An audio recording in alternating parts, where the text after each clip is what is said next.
Okay, so last Thursday, my uncle wanted to go to Leeds and invited me, said that he could book a hotel and I could go there. And I was like, okay, great. And then he was also gonna come over to my house on the weekend, and then he came on Friday, and I thought I'd book the coach journey there. He came on Friday, he confirmed that he'd booked it, so I went off and booked the coach journey. On Saturday, though, he told me that he'd only booked a double room, and I was a bit like, well, we that it's not really appropriate. You being a lot older, and me being female and stuff, and also he snores massively, so I do not want to be sleeping a meter away from someone that snores massively. But anyway, after I told him that, he said that he didn't want to like worry the hotel and hassle them or mess them around or anything, even though it's just like you just need to make a call and just ask them to have a twin room. And then he was like, oh, but it might be a lot more expensive. Yeah, well, it might not be. It might just be like £10 more. But he didn't want to do it. And then anyway, the next day on the Sunday, he was actually like panicked about it all night apparently, and he said that yeah, it's very inappropriate to come. So he said he would call up and book the twin room. But then half an hour later, he decided that he didn't actually want to go any longer, and that I could have the room to myself. So yes. I don't know why he keeps booking hotels and then just changing his mind. Like he books them like 3 or 4 weeks advance, or sometimes he books them like months in advance, because he doesn't want the idea of having to book last minute only to find the hotel rooms gone, which is very unlikely. I know sometimes they do go, but there's loads of hotels. If one goes, you just find another. You don't need to book months in advance. But anyway, he's a bit mentally ill, so he can't really do that. But yes, anyway, I've got a holiday to Leeds, July 3rd to 6th, just 2 nights, and I've booked a £13 coach journey. I was going to go by train, but on the Sunday, the cheapest single journey was £43. So that's a bit too much. It's a 3-hour coach journey. It's not too bad. And yeah, but I went to go on the website of the Merlin Pass, because I'm a member of Merlin Pass, which gets me into like Legoland and Sea Life and Chessington. But I wanted to see if there was any kind of like Leeds dungeon or anything, and there wasn't. But I noticed that the chocolate factory, it's the Cadbury's Chocolate World thing, which is in Birmingham, was actually on the list of different things, because I was looking to see if there's anything in Leeds and there wasn't. And then I noticed that this one was, and I have not been to Cadbury's World since 2000. I know that they had like they after lockdown, me and my parents were really wanting to do something, and we went there. I think it was about £27 or something, but they paid. But yeah, now it's actually part of the Merlin deal, which is really good, because it means that I feel like I can make the most of this card that I have without even going to London. I mean, if I go to London or or Birmingham or no, Blackpool, they have loads of attractions around central London and loads in Brighton.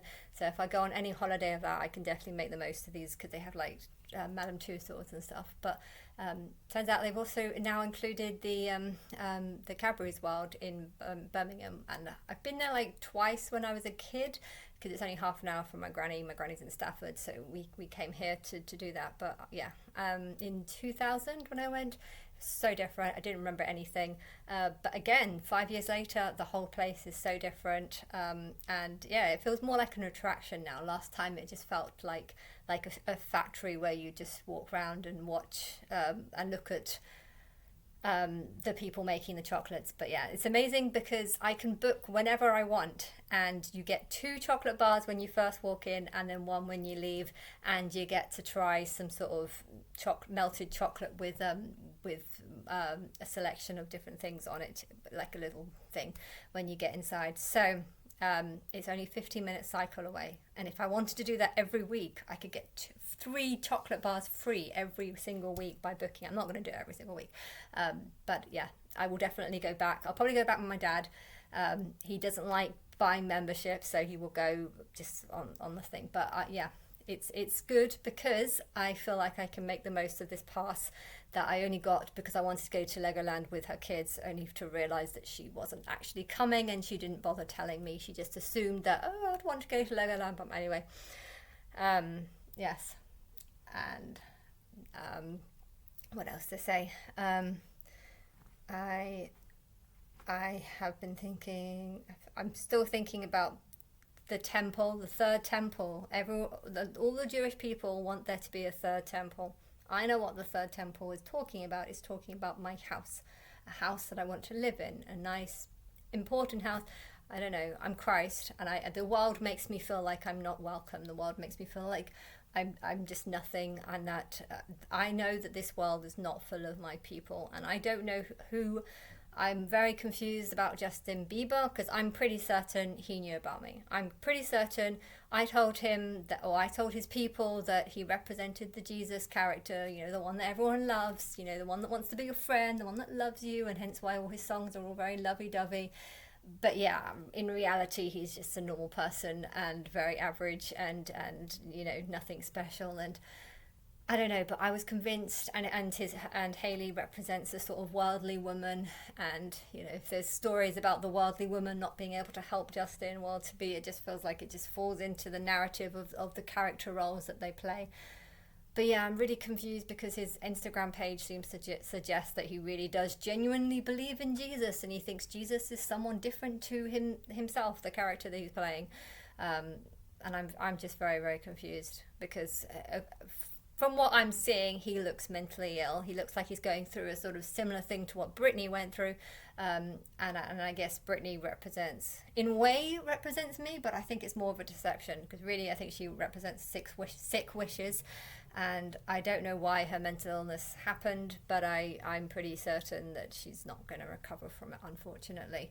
And with Justin Bieber, I don't know. Because I thought it was an act for a very long time, just like I thought Britney Spears her mental illness was an act, and it's not. I didn't even know Britney Spears was in a conservatorship till like 2017 or something. And when I found out, I thought you just like faked the whole past to make it look like she got into a conservative in 2011 or something. I don't know when it was, 2008, or she was supposed to be in it for 13 years. I don't know, but I feel like you're mocking what is happening to me, and maybe I should have seen not necessarily what the truth was, but what you're promoting as being the truth to the public. Maybe I should have seen that as an echo or a sign that I was going to be ignored for 13 years. It's been 12 years. Well, it's been 12 years exactly from a few days ago, because I found out that I was Christ on the 13th of June 2013, and now it's 2025. So that's exactly 12 years. Nothing's happened. I don't know if anything's going to happen this year, and it's highly likely to be another year, because I don't know. Maybe something will happen in September, but I don't know. I know that I do not like people at all now. I do not see the world as a group of people who have been worshipping me, or have been looking for me, or have been seeking for me, or have been helping me. No, the world is just a bunch of mad people who seek for something that's not me. And I think most of it is just death, because they want paradise and something that is just not real. And I don't want to tell them that it's not real, because I think they're seeking it for a reason. There's too many people here, and we want people to seek heaven. Why? Because that will help reduce the numbers. I just don't know why you're ignoring me for this long. But I want, if you come to talk to me before I die, I would like a nice big palace, one that would sort of, this is where, everyone would love to know, where did Jesus, say they think Jesus is Christ, where was he born, where did he live, what was his house like? I'm sure you don't have these answers, because it was just AJ Miller, and he was just a random person, really. A random person who thought he was special, and I don't want to go out like that. I mean, I have a house, but this is a pretty shitty house, and I don't think it's worth traveling anywhere to come here and see it. I mean, I don't know what this house has in future, this particular one in Birmingham, but I've got a feeling it's going to be kept in the same condition that it is now for a very long time, because it's a memory of where I lived for such a long time. As for the studio flats, I don't know. They were more like a prison than anything. But I would love, for things to change, for me to have a nice big house. And I don't want contact with people. I don't like people. I think there is a massive war coming. Like I said, it's between the Christians and the Jews, but it's not. It's between my people and Islam. It's between my people and Islam. And they're not on the same side. They're on absolute opposite sides. And I'm very low in cash right now. I thought I had 60,000, but doing the maths, I actually probably had about 67,000. But I spent 43,000 on another quarter of share of my sister's house, and then I've got 18,000 trapped in an account that's a save to buy, hence I can't touch it. And then I had 4,000 left over, and that's actually in a high interest rate account that's giving me £20 a month just by not touching it. So although I can touch it, I don't want to touch it. And yeah, other than that money, I have absolutely no money. And I am worried because I want to go on holiday this year, and I don't want to have to dig into that 4,000 just to go on holiday. So I have seen a client today, and I was not very impressed. He only wanted half an hour, so it was only £35, and he's someone I've seen for a very, very long time. He called last week, and because he was in Canada, and he just called to see if I was free, and I was just like, I'm desperate for money, so yes, I'll take him. And then I cut my finger. It's actually looking much better now. If you can see, it's only a small little. Right now, it's a small little cut. You can barely see it. It's probably more, but I don't need a plaster. I can put a plaster on if I want to, but I don't need a plaster. I think it's holding together fine. But yeah, I didn't see him because it was open.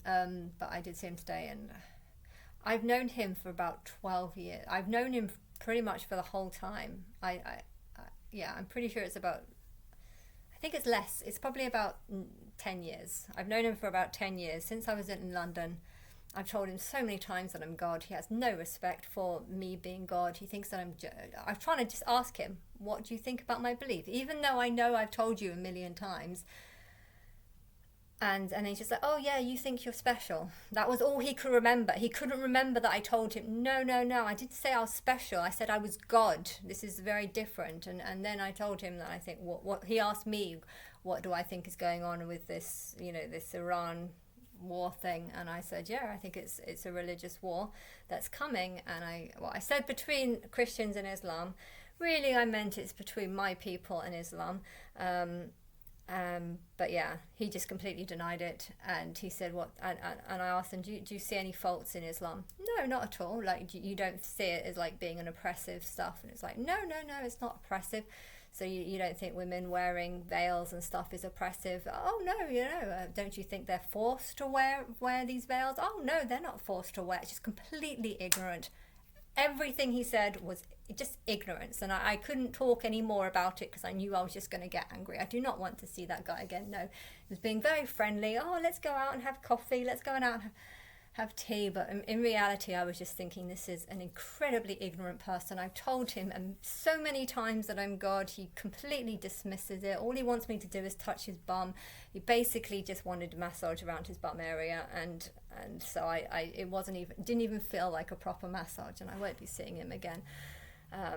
But it's annoying because he tries to act like he's my friend, and he tries to act so friendly and so chatty and so, but in reality, it's just ignorance and frustrates me how he has absolutely no respect for the fact that I have told him for many years that I am God. I've told him on loads of times, he often calls me and I say, sorry, I'm God.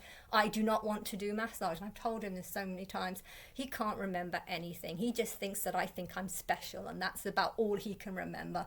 And he thinks there's nothing wrong with Islam. It's not an oppressive regime. People aren't being forced or killed for not wearing the hijab. No, people aren't. It's nothing religious. Religious war isn't going to happen. You Christians and Islam, they're all the same. Yeah, I know they're all the same. I'm against both. It just winds me up. It winds me up, and then it also winds me up to think that he thinks that I'm his friend. He is not my friend. I think he's very disrespectful to think that there's so many people around the world believing that they worship God, and yet God is stuck doing poor, broke, no money, forced to do massage as the only form of income because no one gives a shit. I can't tell anyone that I'm God because they'll just be like, oh yeah, you just think you're special. Well, that's all it is. It's nothing more than that. Pigeons keep coming on my fence to have a shag.